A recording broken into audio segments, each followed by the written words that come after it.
রূপালী জগতের নায়ক নায়িকারা বেশিরভাগ সময়ই তাদের আসল নাম বদলে ফেলেন। ছদ্মনামে পরিচিত হয়ে ওঠেন দর্শক মহলে। পারিবারিক আড্ডায় বিভিন্ন সময় উঠে আসে তাদের পুরনো নাম। বাংলা চলচ্চিত্র জগতের তারকাদের বদলে যাওয়া নামগুলো নিয়েই স্টার বাংলা গল্পের আজকের আয়োজন। শাকিব খান, তার আসল নাম মাসুদ রানা। নির্মাতা সোহানুর রহমান সোহান পরিচালিত অনন্ত ভালোবাসা সিনেমায় শাকিব খান নামে আত্মপ্রকাশ এবং পরিচিতি লাভ করেন এই নায়ক। ফলে হারিয়ে যায় তার মাসুদ রানা নামটি। মান্না, তার আসল নাম SM আসলাম তালুকদার মান্না। ৮০-র দশকে চলচ্চিত্র জগতে পা রাখা এই নায়ক মান্না নামেই জনপ্রিয় হয়ে ওঠেন। ফলে হারিয়ে যায় তার আসল নামটি।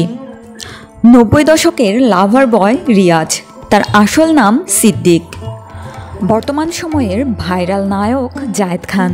বিভিন্ন বিতর্কিত মন্তব্যের জেরে যিনি ভাইরাল হয়ে থাকেন, সে জায়েদ খানের আসল নাম মনু। ৯০ দশকের আরেক জনপ্রিয় নায়ক শাকিল খানের আসল নাম সাকিব আহসান।